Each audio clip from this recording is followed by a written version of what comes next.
Hello बच्चों, welcome back to all of you. तो जैसा कि आपको पता है, प्रीवियस लेक्चर तक हमने फीमेल के एक्सटर्नल जेनिटल्स की बात कर ली थी और अब हमें आज शुरू करना है फीमेल के प्राइमरी सेक्स ऑर्गन्स के बारे में, दैट इज़ ओवरी। तो सबसे पहले हम समझेंगे बच्चों कि ओवरी की स्ट्रक्चर कैसी होती है।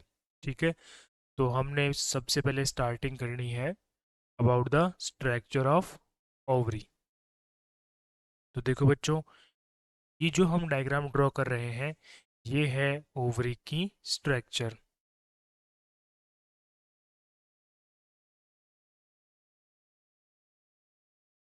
जो बच्चों सबसे बाहर की लेयर है, हमने देखो यहाँ पे दो लेयर्स बनाई है। ठीक है, जो लेयर आउटसाइड में प्रेजेंट है उसे हम कहने वाले हैं पी जी ई, मतलब primordial germinal epithelium. This is the first layer, that is PGE. और बच्चों इस पीजीई के जो इनसाइड लेयर है, दैट इज ट्यूनिका एल्ब्यूजिनिया।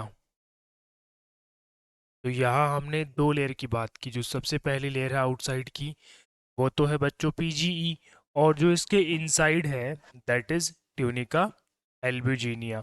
अब देखो, ये जो ट्यूनिका एल्ब्यूजिनिया लेयर है, this is made up of white fibrous connective tissue. This is made up of white fibrous connective tissue. तो यहाँ हम इन दोनों को एक बार रिप्रेजेंट कर देते हैं। ठीक है बच्चों, ये हमने इसको यहाँ पे रिप्रेजेंट कर दिया। अब देखो बच्चों, ये जो ओवरी है, इस ओवरी के इनसाइड बहुत सारी सेल्स और टिश्यूज प्रेजेंट है। तो उनमें हमें यहाँ पे मेनली चार के बारे में डिस्कस करना है। तो हम उनको वन बाय वन मेंशन करना स्टार्ट करते हैं। देखिए, सबसे पहले हम जिसकी बात करेंगे that is fibrous tissue. That is fibrous tissue. इसके बाद हम सेकंड की जो बात करेंगे, वो बच्चों होगा आपका glandular tissue. That is glandular tissue. अब जो हम थर्ड की बात करने वाले हैं, that are known as follicular cells. Follicular cells. तो ये बच्चों यहाँ पे तीन टाइप की सेल्स और टिश्यूज प्रेजेंट है।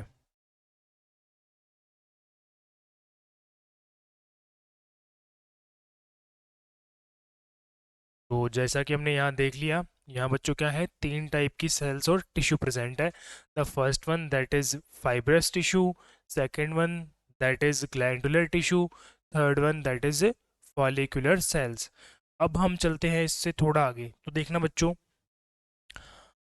इस ओवरी के इनसाइड यहाँ जो हमें मेन चीज डिस्कस करनी है, that is known as oogonium. यहाँ बच्चों क्या प्रेजेंट होंगे, बहुत सारे ऊगोनियम्स प्रेजेंट होंगे। ठीक है, तो अब हमें यहाँ ड्रॉ करना है स्ट्रक्चर ऑफ ऊगोनियम।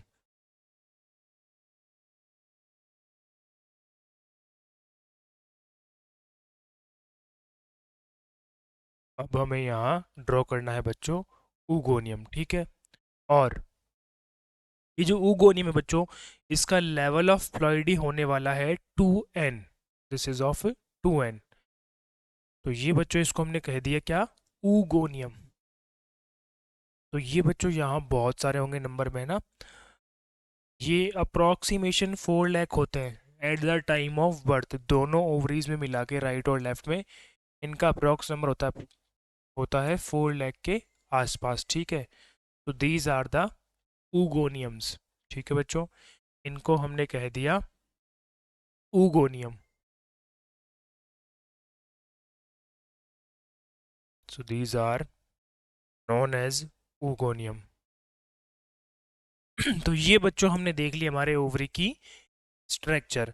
देखो बच्चों, ओवरी में सबसे आउटर मोस्ट लेयर जो होगी that is known as PGE, primordial germinal epithelium. फिर जो इसके इनसाइड है दैट इज ट्यूनिका एल्ब्यूजिनिया, और फिर इसके भी जो इनसाइड है दैट इज oogonia और इनका नंबर ड्यूरिंग बर्थ होता है approx 4 lakh including both ovaries. फिर यहाँ कुछ दो तीन टाइप के सेल्स और टिश्यूज प्रेजेंट होंगे, that is fibrous tissue, glandular tissue and follicular tissue. अब देखो बच्चों, जो मेन इंटरेस्टिंग पॉइंट है वो देखना क्या, कि बच्चों जो आपका नंबर ऑफ ऊगोनियम है, सो नंबर ऑफ ऊगोनियम, और इसको बच्चों हम कई बार कह देते हैं प्राइमरी ऊसाइट, ऊगोनियम और प्राइमरी ऊसाइट, क्योंकि बच्चों ये इसी से बनता है आगे, ठीक है। इज फिक्स्ड, ये नंबर क्या होगा आपका, fixed. Inside ovary, inside ovary after 25th week of, after 25th week of intra uterine life and now tunica albuginea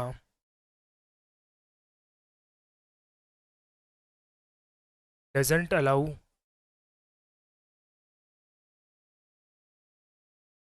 doesn't allow further entry of, further entry of oogonium.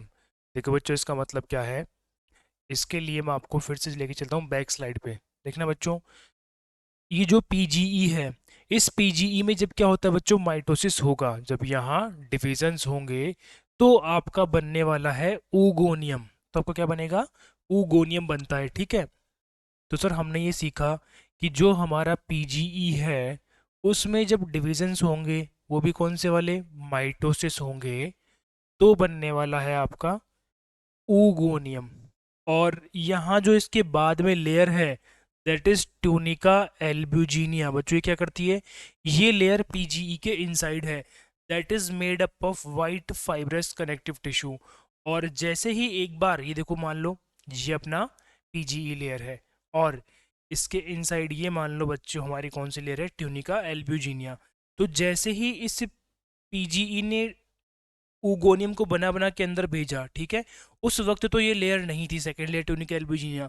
लेकिन जैसे ही 25th week की बात करते हैं हम, जब female अपनी mother के यूट्रस में, जब फीमेल मदर के यूट्रस में यूट्राइन लाइफ में होती है, उस टाइम 25th वीक के बाद नए ऊगोनियम्स नहीं बनते हैं, और अगर बनते भी हैं बच्चों तो वो इसके इनसाइड नहीं आ पाते। क्यों, क्योंकि यहाँ पे प्रेजेंट होती है आपकी ट्यूनिका एल्ब्यूजिनिया लेयर, जो अब इसकी ओर फर्दर एंट्री को अलाउ नहीं करती है। तो आई होप आप समझ गए होंगे कि इस पॉइंट का क्या मतलब है, ठीक है बच्चों। और एक पॉइंट आप लोग और नोट कर लो कि दोनों ओवरीज की लोकेशन क्या है। तो बच्चों both ovaries present in, present in abdominal cavity. कहाँ प्रेजेंट होगी आपके ये, एब्डोमिनल कैविटी में प्रेजेंट होगी, इन ओवेरियन फोसा, इन ओवेरियन फोसा, ठीक है। ये इस फोसा के अंदर कहाँ होगी आपकी, एब्डोमिनल कैविटी के इनसाइड ये प्रेजेंट होने वाली है, ठीक है बच्चों। तो ऊपर ही जो आपका फेस आ रहा है, लेट्स रिमूव दिस।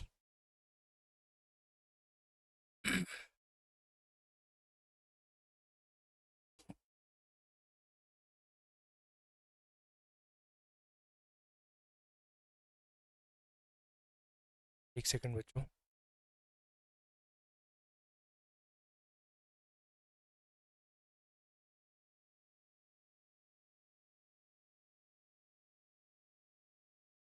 चलो ठीक है। तो ये हमने बात कर ली ओवरी की स्ट्रक्चर की, ठीक है। अब हम इससे आगे चलते हैं, तो देखिए इससे आगे जो हमें बात करनी है, दैट इज ऑफ oogenesis। अब हमें पढ़ना है टॉपिक हमारा जो मेन है, दैट इज oogenesis। देखो बच्चों ये होता क्या है, oogenesis is the process of formation of ovum from oogonium, इसका बच्चों मतलब क्या है, जो आपका ऊगोनियम बना है उस ऊगोनियम से ओवम बनने तक की पूरी प्रोसेस को हम क्या कहने वाले हैं, ऊजेनेसिस। ठीक है, तो ये तो आपको पता चल गया होगा फिलहाल कि ये बनना स्टार्ट कब होगा। ये बच्चों फीमेल के बर्थ से पहले ही बनना स्टार्ट हो जाएगा। ठीक है, सो oogenesis starts oogenesis starts before birth of before birth of female। अच्छा, उससे पहले कब होता है बच्चों, दैट इज फीटस स्टेज। इसका मतलब क्या हो गया सर, इसका मतलब हो गया कि फीटस स्टेज में ही फीमेल में ओवरीज का फॉर्मेशन, ओ सॉरी, ओवम का फॉर्मेशन स्टार्ट हो जाएगा। ठीक है, ये तो पहला पॉइंट है, बहुत मेन पॉइंट है। और हमने फिर ये भी पढ़ रखा है, हमने पहले डिस्कस कर रखा है कि जो oogenesis होगा या स्पर्मियोजेनेसिस होगा उसको हमने बेसिकली तीन पार्ट में डिवाइड किया। ठीक है, उसको हमने तीन फेज में डिवाइड किया है। वो तीनों फेज कौन कौन सी बच्चों, सबसे पहली है मल्टीप्लिकेशन फेज, दूसरी है बच्चों ग्रोथ फेज। ठीक है बच्चों, दूसरी है ग्रोथ फेज, और थर्ड है आपकी मैचुरेशन फेज। मैचुरेशन फेज, तो हमने यहाँ पे तीन फेज की बात करी। First is multiplication, second is growth and third is maturation. तो अब हमें इन तीनों के बारे में बात करनी है। ठीक है, मल्टीप्लिकेशन फेज को हम अगर बात करें, देखो बच्चों इसमें क्या होगा, जो आपकी पीजीई है, प्राइमरी जर्मोडियल एपिथीलियम है, जब इस लेयर पे होंगे, क्या चीज़ बच्चों यहाँ पे क्या होगी, यहाँ बच्चों होंगे डिविजन्स, कौन से वाले, माइटोसिस। तो जैसे ही यहाँ पे भैया माइटोसिस होता है, यहाँ क्या बन जाएंगे, आपके ऊगोनियम बनना स्टार्ट हो जाएंगे। तो इस प्रोसेस को हम कहने वाले हैं आपके लिए multiplication phase. So this is known as multiplication phase. और दूसरी इंटरेस्टिंग बात बच्चों, ये जो फेज है, ये फेज कंप्लीट कब तक हो जाएगी, before 25th week of intra uterine life. So this is the step number one, that is multiplication phase. Multiplication phase that completes by 25th week of intra uterine life. ठीक है, uterus में जब female present होगी तो उसके 25th week तक ये पहली प्रोसेस कंप्लीट हो चुकी होगी। तो मैं यहाँ लिखता हूँ before word, before 25th week of IUL। अब बच्चों सेकेंड फेज जो आपकी होगी वो होती है growth phase, that is growth phase. तो देखो इस फेज में क्या होगा, ये जो आपके बच्चों उगोनियम्स बने हैं, so these oogoniums will show enlargement in size. ये बच्चों साइज में एनलार्जमेंट शो करने वाले हैं और ये बना देंगे आपका प्राइमरी ऊसाइट। यहाँ बच्चों क्या बन जाएगा, यहाँ बन जाएगा प्राइमरी ऊसाइट। तो देखो यहाँ बनेगा प्राइमरी ऊसाइट, जिसका लेवल ऑफ फ्लूइडी होगा आपके लिए बच्चों 2n, जिसका लेवल ऑफ फ्लूइडी होने वाला है 2n।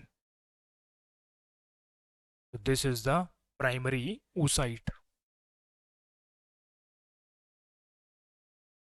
और अब जो ये बच्चों आपका प्राइमरी oocyte है, ये प्राइमरी oocyte आगे कन्वर्ट होगा और देखना बच्चों यहाँ होगा ये arrest. So we can write that primary oocyte is arrested into.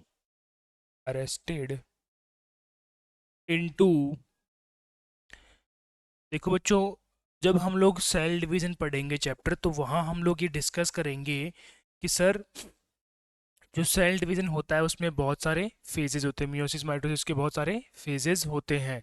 तो उन फेजेस की जब हम बात करेंगे तो बच्चों वहाँ हम लोग ये बात करेंगे कि जो मियोसिस है, एक सेकेंड,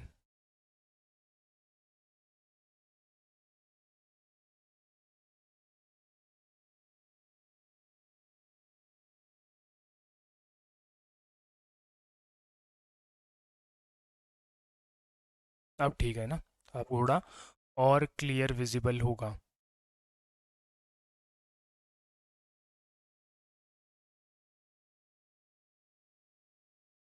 चलो भाइयों, अब ठीक है ना। तो देखो सुनो, ये जो आपका प्राइमरी oocyte है, ये बच्चों अपने सेल डिवीजन को यहीं स्टॉप कर देगा। किस फेज में? ये बच्चों मियोसिस वन की प्रोफेज की जो डायाकाइनेसिस स्टेप है, इस स्टेप में ये हो जाएगा आपका अरेस्टेड। ठीक है, किस फेज में? सर मियोसिस फर्स्ट के प्रोफेज के डायकाइनेसिस प्रोसेस में ये यहाँ पे अपने आप को स्टॉप कर देगा। ठीक है, ये हम आगे समझेंगे कि क्यों। अभी आपको सिर्फ ये लर्न करना है कि सर ये अपना ग्रोथ को कहाँ पॉज करता है, ये किस जगह अरेस्टेड होता है। ठीक है, अभी आपको सिर्फ ये समझना है। तो हमने ये देख लिया बच्चों। ठीक है, तो इसको हम कहने वाले हैं कौन सी फेज? Growth phase. कि सर ये बेसिकली उगोनियम जब प्राइमरी oocyte में कन्वर्ट होता है, तो ये मियोसिस फर्स्ट की प्रोफेज की डायकाइनेसिस स्टेज में ये अपने आप को अरेस्ट कर लेगा। ठीक है, इसके बाद अब हम चलने वाले हैं जो हमारा टॉपिक है, दैट इज सर जब बर्थ होगा, तो बर्थ के टाइम यही प्रोसेस होगी। जब फीमेल का बर्थ होगा तो यही प्रोसेस होने वाली है। So this is arrested during birth, this is arrested during birth, at the time of birth. ये बच्चों स्टोरी कहाँ से कहाँ तक होगी? At the time of birth, birth से लेके कहाँ तक? Up to puberty. यही सेम स्टेज रहने वाली है कि जब तक किसी फीमेल में प्यूबर्टी नहीं आ जाती है, तब तक फीमेल में जो आपकी प्राइमरी oocyte है वो मियोसिस वन की प्रोफेज की डायकाइनेसिस स्टेज में अरेस्टेड रहेंगे। फिर जैसे ही क्या होगा बच्चों, प्यूबर्टी आना स्टार्ट होती है। तो जैसे ही प्यूबर्टी आएगी, देखना यहाँ क्या होगा। So at the time of puberty, तो यहाँ हमने ये जो रेफरेंस लाइन ड्रॉ करी है बच्चों, इस लाइन के जो ऊपर का टाइम है that is from birth to puberty. और बच्चों हमें पता है जब फीमेल का बर्थ होगा तब से लेके प्यूबर्टी तक उसमें क्या होगा, आपका प्राइमरी oocyte वहाँ प्रेजेंट होगा। Primary oocyte that is arrested into prophase one, that is arrested into prophase one की बेटा कौन सी फेज? सॉरी, मियोसिस वन की prophase. So that is arrested into meiosis one, meiosis first की कौन सी stage? Prophase. उस prophase का भी बच्चों कौन सा स्टेज? डायाकाइनेसिस। ठीक है, यहाँ पर ये अरेस्टेड था कब से? बर्थ से लेके प्यूबर्टी तक। अब जैसे ही प्यूबर्टी होगी, ये प्राइमरी oocyte कन्वर्ट होगा आपका सेकेंडरी oocyte में। ठीक है, तो अब हम इस प्राइमरी oocyte को कॉपी करते हैं, नहीं हो पाएगा। ठीक है, इसको हमें बच्चों फिर से ड्रॉ ही करना पड़ेगा। चलो इसको हम ड्रॉ करते हैं। तो देखो भाइयों, जो प्राइमरी oocyte है आपका, ये कन्वर्ट होगा सेकेंडरी oocyte में। ठीक है, so this primary oocyte is going to convert into secondary oocyte। ठीक है, ये बच्चों 2n फेज में था हमारा primary oocyte। So this primary oocyte is going to be converting into secondary oocyte। एक सेकेंड, इसे हम वर्टिकली मेंशन करते हैं। ठीक है, वो थोड़ा और बेटर रहेगा समझने के लिए। तो आफ्टर बर्थ बच्चों कहानी कुछ ऐसी होगी, ये प्राइमरी oocyte कन्वर्ट होगा बच्चों किसमें? This is going to be converting into secondary oocyte। अब ये बनाएगा आपका सेकेंडरी oocyte, लेकिन साथ में यहाँ एक बच्चों क्या बनने वाला है? First polar body. यहाँ क्या बनेगा? First polar body. और हम बात करेंगे आगे कि सर ये पोलर बॉडी क्यों बना और इसका क्या सिग्निफिकेंस है, इसकी हम बात करेंगे बस कुछ ही टाइम बाद में। तो अब देखना, जो हमने ये प्राइमरी oocyte बनाया है, इससे जो सेकेंडरी oocyte बनाया था बच्चों, इसकी कहानी क्या होगी? इसकी कहानी कुछ ऐसी होगी कि जहां पर इसका लेवल ऑफ फ्लूइड 2n था, वहां अभी हो जाएगा बच्चों केवल क्या, n। तो ये आपका बन चुका है secondary oocyte, level of fluid इसका ये पहुंच गया। जो यहाँ इसका एक क्रोमोसोम था n बच्चों, वो पहुंच गया कहाँ पे, फर्स्ट पोलर बॉडी के पास में। और यहाँ देखो एक चीज, एक बढ़िया चीज सुनो आप, कि बच्चों यहाँ पर no cytoplasm is received, no cytoplasm is received, मतलब यहाँ केवल और केवल ये वन सेट ऑफ क्रोमोसोम ही आया है। यहाँ पर कैरियोकाइनेसिस तो हुआ है बच्चों लेकिन इक्वली, और यहाँ पे साइटोकाइनेसिस क्या हुआ है, अनइक्वल, ये हुआ है अनइक्वल। देखो क्यों? क्योंकि अगर किसी सेल में माइटोसिस या मियोसिस होता है तो उसकी बच्चों स्टोरी क्या होती है कि सर जितनी भी सेल्स बनेगी, अपनी पेरेंट सेल का जो साइटोप्लाज्म है वो सब में इक्वली डिवाइड होगा। बट यहाँ ऐसा नहीं हुआ है, यहाँ पर साइटोप्लाज्म इक्वली डिवाइड नहीं हुआ है, ठीक है। तो ये आप लोग समझ गए होंगे कि ये क्या हुआ, ठीक है। अब देखो सुनना, जो प्यूबर्टी आ चुकी है, इस प्यूबर्टी के आने के बाद में देखो बच्चों क्या होगा, अब यहाँ पर ये जो आपका सेकेंडरी oocyte है ये भी हो जाएगा अरेस्टेड। ये क्या हो जाएगा, अरेस्ट हो जाएगा। किस फेज में, चलो देखो बात करते हैं। So basically secondary oocyte is going to be arrested into, secondary oocyte is arrested, मतलब ये अपना सेल डिवीजन रोक देगा, ठीक है। अरेस्टेड इनटू, देखो पहले ये हुआ था बच्चों मियोसिस फर्स्ट में, ठीक है, बिफोर बर्थ। तो अब ये होगा मियोसिस टू में। पहले ये हुआ था प्रोफेज में, तो अब ये होगा इसकी जस्ट जो नेक्स्ट फेज है दैट इज मेटाफेज। तो ये बच्चों होगा arrested into metaphase of meiosis second, ठीक है। और जो आपकी थर्ड फेज होती है दैट इज मैच्योरेशन फेज। देखो ये तो फर्स्ट फेज थी मल्टीप्लिकेशन फेज, ये सेकंड फेज थी ग्रोथ फेज, और अब जो ये चल रही है ये कंप्लीट बच्चों चल रही है आपकी maturation phase. This is the step number 3 that is maturation phase. और ये फेज बच्चों हमेशा रहती है इनकम्प्लीट, केवल कब कंप्लीट होगी, जब स्पर्म आएगा और फर्टिलाइजेशन होगा तभी ये कंप्लीट होगी। अदरवाइज बच्चों ये स्टेप रहेगी इनकम्प्लीट। क्यों? देखो ये देखो यहाँ पे चाइल्ड का बर्थ हो चुका, यहाँ फीमेल का बर्थ हो चुका। बर्थ से जब क्या आएगी, प्यूबर्टी आएगी, मतलब जब उसमें एफएसएच आएंगे तब तो बनेगा सेकेंडरी oocyte। और ये प्यूबर्टी पे आके फिर यहाँ रुक जाएगा, किस फेज में, मियोसिस 2 के मेटाफेज में, ठीक है, ये यहाँ पे रुक जाएगा। अब आपका होगा बच्चों क्या, ओव्यूलेशन। अब क्या होगा, अब बच्चों यहाँ पे इससे ऊपर का टाइम तो है ओव्यूलेशन से पहले का, इसके नीचे बच्चों क्या होगा, ओव्यूलेशन होगा, ठीक है। और इस ओव्यूलेशन के बाद में अगर यहाँ पे स्पर्म की एंट्री होती है, अगर यहाँ पे मान लो क्या होती है, स्पर्म की एंट्री हो, तो हम एक बार मान के चलते हैं कि बच्चों मान लो यहाँ पे क्या हुआ है, एंट्री ऑफ स्पर्म यहाँ पर हो गई। तो जैसे ही यहाँ पे एंट्री ऑफ स्पर्म होगी उसके बाद में देखना बच्चों आप, स्पर्म की एंट्री होने के बाद ही ये प्रोसेस कंप्लीट होगी, अदरवाइज ये थर्ड फेज आपकी रहेगी इनकम्प्लीट। अब आपका जो सेकेंडरी oocyte है, अब बच्चों आपका जो क्या है, आपका सेकेंडरी oocyte है, ये कन्वर्ट होगा आगे। तो ये बच्चों हमारा है सेकेंडरी oocyte। तो बच्चों ये जो सेकेंडरी oocyte है, अगर इस सेकेंडरी oocyte को स्पर्म की एंट्री हो जाए तो ये फर्दर कन्वर्ट होगा आगे, ठीक है।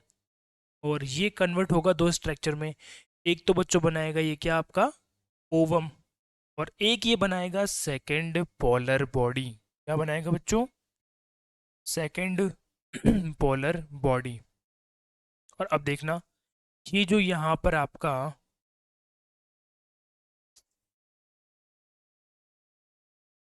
ओवम बनने वाला है ये बच्चों होगा एन टाइप का। क्या होगा इसका, एन होगा लेवल ऑफ फ्लॉइडी।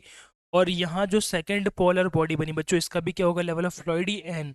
और इसे भी no cytoplasm is received, no cytoplasm is received. मतलब बच्चों यहाँ पे क्या हुआ है, कैरियोकाइनेसिस तो हुआ इक्वली, और साइटोकाइनेसिस यहाँ पे होगा बच्चों क्या, अनइक्वल। ठीक है। तो ये भी आपके बच्चों क्या चल रही है, ये भी बच्चों हमारी चल रही है third phase, that is phase number 3। इसको हमने रिप्रेजेंट किया था इस कलर से, ठीक है बच्चों, दैट इज मैचुरेशन फेज। तो थर्ड फेज हमारी बच्चों चल रही है ये मैचुरेशन फेज। तो आपने यहाँ देखो बच्चों देख लिया होगा कि अगर स्पर्म की एंट्री होगी तभी आपकी थर्ड फेज कंप्लीट होगी। अगर no sperm is received, if no sperm is received, then maturation phase doesn't completes, ये फेज कंप्लीट नहीं होगी। ठीक है भाई, ये आपको बहुत अच्छे से समझ में आ गया होगा कि कब तो ये फेज कंप्लीट होगी और कब ये फेज कंप्लीट नहीं होगी। ठीक है। ये क्वेश्चन बन सकता है एग्जाम में कि बताओ भाई, oogenesis में ऐसी कौन सी स्टेप है जो स्पर्म के रिसीव होने पर ही कंप्लीट होती है, अदरवाइज ये इनकम्प्लीट रहती है। वो फेज बच्चों होगी आपकी मैचुरेशन फेज। अब देखो जो हमने आपसे भी बात की है मैंने कि यहाँ पर कुछ कुछ ये जो सेल डिवीजन है ये रुकता है, तो देखो हम बात करते हैं कि सेल डिवीजन ये पॉज या अरेस्ट क्यों होता है। ठीक है। तो जो बर्थ के टाइम पे हम देखते हैं, जब 25th वीक ऑफ IUL से लेके बर्थ के टाइम तक, देखना क्या कहानी होगी बच्चों। तो eight the time of birth female के पास बच्चों क्या प्रेजेंट होती है, प्राइमरी oocyte। फीमेल में होगी बच्चों primary oocyte। Females have primary oocyte। और ये जो प्राइमरी oocyte है बच्चों, ये मियोसिस वन की प्रोफेज की डायाकाइनेसिस कौन सी स्टेज बच्चों, डायाकाइनेसिस स्टेप में जाके ये हो जाती है अरेस्ट। ठीक है, यहाँ पे हो जाएगी अरेस्टेड। ठीक है। तो इसके पीछे का लॉजिक क्या है, तो बच्चों सुनो, इसके पीछे का लॉजिक ये है कि यहाँ पर एक होता है PPF1। इसकी बच्चों हम डिटेल में बात करेंगे जब हम क्या पढ़ने वाले होंगे, आपका साइटोलॉजी या सेल डिवीजन। तो देखो ये होता क्या है देखते हैं। तो this is the prophase promoting factor 1, this is a prophase promoting factor 1। ठीक है। देखो हर एक फेज को अगली फेज में प्रमोट करने के लिए कुछ यहाँ पे होंगे फैक्टर्स। ठीक है। तो इसको हमने कह दिया PPF1। और बच्चों ये जो PPF1 है ये कन्वर्ट नहीं हो पाता है किसमें, MPF1 में। किसमें बच्चों, MPF1 मेटाफेज प्रमोटिंग फैक्टर 1 में ये कन्वर्ट नहीं हो पाता है। मेटाफेज प्रमोटिंग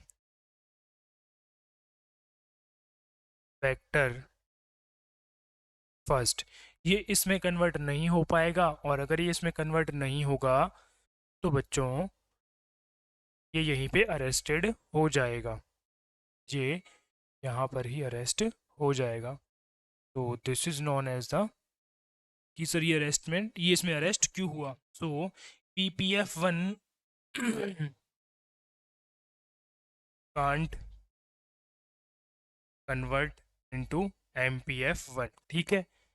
लेकिन ये जो स्टेज हमें मिली है कौन सी, प्राइमरी oocyte बच्चों, ये स्टेज फीमेल में कब से कब तक रहेगी, ये स्टेज बच्चों फीमेल में रहेगी from time of birth to, from time of birth to puberty, कि जब तक प्यूबर्टी ना आए। मतलब अगर यहाँ पर जैसे ही FSH आएगा तो ये बच्चों इसमें PPF1 MPF1 में कन्वर्ट हो जाएगा। और ये जो अब इस स्टेज में अरेस्टेड था ये यहाँ से फर्दर आगे डिवीजन करना स्टार्ट कर देगा। ठीक है। चलो ठीक है बच्चों। अब हम बात करते हैं कि सर मान लो किसी फीमेल में प्यूबर्टी आ गई, ठीक है। तो अब उसमें ये ओवम बनने की जो स्टेज है, इसमें अगला अरेस्टिंग कहाँ होगा? तो बच्चों होगा बिफोर ओव्यूलेशन। अगर हम बात करते हैं ओव्यूलेशन से पहले की, तो if we talk before ovulation, तो देखो सुनना बच्चों, ओव्यूलेशन से पहले यहाँ जो स्टेज होगी बच्चों, वो कौन सी होगी? Secondary oocyte। यहाँ प्रेजेंट होगा आपका सेकेंडरी oocyte, ठीक है बच्चों। And this secondary oocyte is arrested into meiosis two की जो बच्चों स्टेज होगी कौन सी? That is metaphase. तो ये बच्चों मियोसिस टू की मेटाफेज में होगा आपका अरेस्टेड, ठीक है। ये भाइयों अरेस्टेड कहाँ हो जाएगा? मियोसिस टू की मेटाफेज में। इसके पीछे का लॉजिक क्या है बच्चों? वही कि सर यहाँ पे जो आपका MPF2 है, metaphase promoting factor 2, metaphase promoting factor second, ये MPF2 बच्चों फर्दर कन्वर्ट नहीं हो पाएगा किसमें? APC में, anaphase promoting complex second, that is anaphase promoting complex second जो है, ये इसमें कन्वर्ट नहीं हो पाएगा। और ये अगर यहाँ पे कन्वर्ट नहीं होगा तो बच्चों कांट कन्वर्ट, ये कन्वर्ट नहीं होगा तो इसका सेल डिवीजन फिर से क्या हो जाएगा? अरेस्टेड हो जाएगा, ठीक है। लेकिन ये वापस से स्टार्ट होगा, वो कब होगा? When sperm collides, when sperm collides with egg, when sperm collides with egg, तो बच्चों यहाँ पे आएगा H+ और ये इसको फर्दर कन्वर्ट कर देगा। मतलब ये जो अरेस्टेड स्टेज थी, इसे ये आगे ट्रांसफर करने में हेल्प कर देगा, ठीक है। ये आपको आई होप अब समझ में आ गया होगा कि सर MPF2 APC2 में कन्वर्ट क्यों नहीं हो पा रहा था, और ये प्यूबर्टी के बाद में जैसे ही ओवुलेशन होगा, स्पर्म की एंट्री होगी, तो ये क्यों हो जाएगा, ठीक है। ये हमने बेसिक सी बातें कर ली है, ठीक है। तो अब मैं आपसे कुछ क्वेश्चंस पूछता हूँ इसी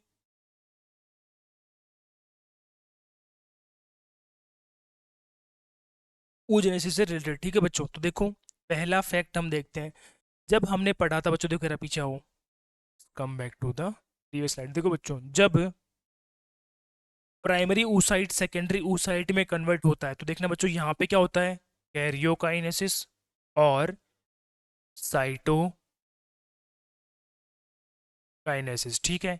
और आपको पता है बच्चों ये क्या होता है? डिवीजन ऑफ न्यूक्लियस, और ये क्या होगा? Division of cytoplasm. तो ये तो बच्चों होता है इक्वल, और यहाँ पर ये होगा अनइक्वल। आपको दिख रहा है क्या? क्योंकि सर यहाँ पे नो साइटोप्लाज्म इज रिसीव्ड, मतलब साइटोप्लाज्म में दोनों सेल्स में बराबर नहीं बटा, तो वो कैसा हो गया? अनइक्वल। लेकिन यहाँ पे जो न्यूक्लियस का जो हमारा जो पार्ट्स है, देखो दोनों में एन बिल्कुल इक्वली डिवाइड हुए हैं। So karyokinesis is equal but cytokinesis is unequal. यही सेम स्टोरेज बच्चों देखो यहाँ पे होगी, जब सेकेंडरी oocyte से ओवम बनता है, तो बच्चों क्या होता है? कैरियोकाइनेसिस। तो बच्चों होगा इक्वली डिवीजन। लेकिन जो आपका साइटोकाइनेसिस है, मतलब डिवीजन ऑफ साइटोप्लाज्म, वो होता है अनइक्वल। इसके पीछे क्या लॉजिक है, ठीक है, हमें तो ये डिस्कस करना है। तो हमारा जो फर्स्ट फैक्ट है वो ये है बच्चों कि during the oogenesis karyokinesis and cytokinesis, यहाँ पे दो टाइप के डिविजन्स होने वाले हैं, जिनमें से बच्चों साइटोकाइनेसिस आपका होगा अनइक्वल। कैसा होगा ये? अनइक्वली होगा। बट कैरियोकाइनेसिस जो बच्चों होगा दैट विल बी इक्वली। तो इसके पीछे क्या लॉजिक है, ठीक है। तो देखो बच्चों, इसके पीछे लॉजिक है, ये अनइक्वल हो रहा है क्यों? To conserve the volume of, to conserve the volume of cytoplasm. इसका मेन रीजन क्या है बच्चों, ये साइटोप्लाज्म के वॉल्यूम को बचाने के लिए ऐसा कर रहे हैं, to conserve the volume of cytoplasm, ऐसा स्टोरी हो रही है। वहीं पे जो आपका कैरियोकाइनेसिस इक्वली हो रहा है, उसके पीछे का बच्चों लॉजिक क्या है, this is happening to keep ovum, to keep ovum haploid, कि जो आपका ओवम है वो कैसा रहे बच्चों, वो रहे हैप्लॉइड, इसलिए ये हो रहा है। ठीक है, ये बात आपको समझ में आ गई होगी। लेकिन अब मैं पूछूं बच्चों, बताओ कि ये जो oogenesis है यहाँ पर ये ग्रोथ फेज क्यों हो रही है, ग्रोथ फेज का क्या सिग्निफिकेंस है? तो आप एक बार सोच के बताओ मुझे कि सर यहाँ जो ये ग्रोथ फेज हो रही है, दिख रहे हैं आप, ये जो ग्रोथ फेज है सेकंड वाली, इसका क्या सिग्निफिकेंस है? तो बच्चा आप मुझे अगर सोच के बताओ कि सर इसका ये सिग्निफिकेंस है, आपके सामने सब कुछ है, क्यों ऊगोनियम से प्राइमरी oocyte बन रहा है? बताइए बच्चों, इसके पीछे क्या लॉजिक है? तो देखो, हम नोट करते हैं कि भाई जो ग्रोथ फेज है उसके पीछे का क्या लॉजिक है। तो देखो, लिखो लिखो बच्चा, to increase, to increase amount of cytoplasm, amount of cytoplasm, so that cleavage, so that cleavage in unicellular, ना बच्चों ये वर्ड बहुत इंपॉर्टेंट है, cleavage in unicellular zygote, cleavage in unicellular zygote can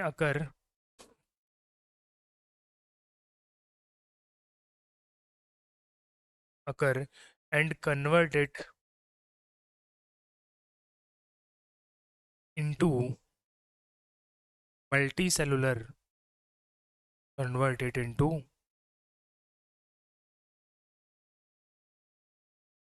multicellular embryo। देखो भाई, ये जो line लिखी है मैंने बहुत इंपॉर्टेंट है, इसको मैं समझाता हूँ। देखो बच्चों, क्या होगा, ये मान लो आपका स्पर्म होगा और एग होगा, जब स्पर्म और एग मिलते हैं तो बच्चों बनता है आपका क्या, जाइगोट।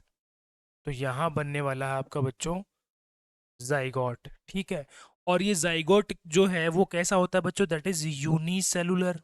कैसा होगा, यूनिसेलुलर होगा। ठीक है, अब क्या होगा बच्चों, अगर जाइगोट में हो एनलार्जमेंट, जाइगोट की साइज बच्चों क्या हो जाए, बड़ी हो जाए, देखो इसका बेनिफिट क्या होगा, सर हमें इससे आगे जो आपका जाइगोट है इसमें हो गया एनलार्जमेंट हो गया। ठीक है, तो जाइगोट जो है उससे आगे बच्चों बनेगा आपका क्या, एम्ब्रियो। ऐसे बहुत सारी सेल्स की क्या बनेंगे बच्चों, यहाँ पे एम्ब्रियो बनेंगे। ठीक है, these are the group of cells, और इनको हम कहने वाले हैं एम्ब्रियो। अब देखो बच्चों, जाइगोट में बहुत सारे क्लीवेज होंगे, बहुत सारे डिविजन्स होंगे ऐसे। ठीक है, ये बच्चों जाइगोट में क्या होंगे, बहुत सारे डिविजन्स होंगे ऐसे, मल्टीपल टाइम ऑफ डिविजन्स होने वाले हैं अलग अलग एक्सिस से। ठीक है, जब ये डिवीजन होंगे तो इनसे बहुत सारी सेल्स बनेगी, और इन सेल्स के ग्रुप को हम कहने वाले हैं एम्ब्रियो। तो देखो भाई, जब सेल डिवीजन होती है तो बच्चों हमने भी बात करी, वहां पे होंगे दो फेज, एक तो कैरियोकाइनेसिस, एक साइटोकाइनेसिस। ठीक है,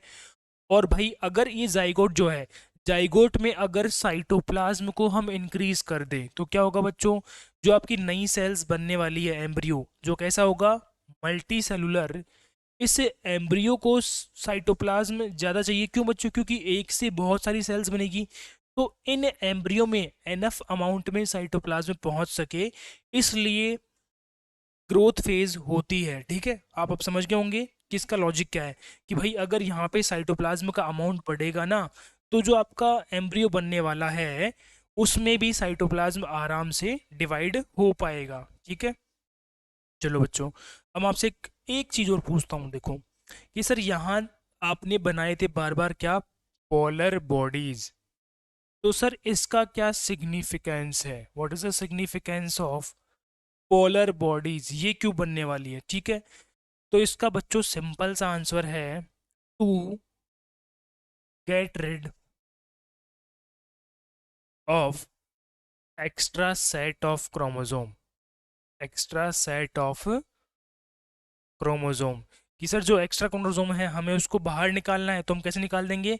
हम उसे साइटोप्लाज्म तो देंगे नहीं, केवल क्या दे देंगे, वो एक एक्स्ट्रा सेट ऑफ क्रोमोसोम देके हम उसको बाहर एग्जिट करवा देंगे। ठीक है, एक तो यहाँ बन गया और एक बच्चों ये यहाँ बना था। ठीक है, इसमें हमने क्या किया, इसमें हमने इनको साइटोप्लाज्म नहीं दिया और केवल क्या दिया, ये सेट ऑफ क्रोमोसोम जो ये बाहर एक्सक्रीट हो जाएगा। ठीक है, क्योंकि हमें क्या करना है, ओवम को हैप्लॉइड रखना है। हमें क्या करना बच्चों, ओवम को हैप्लॉइड रखना है, टू कीप ओवम हैप्लॉइड,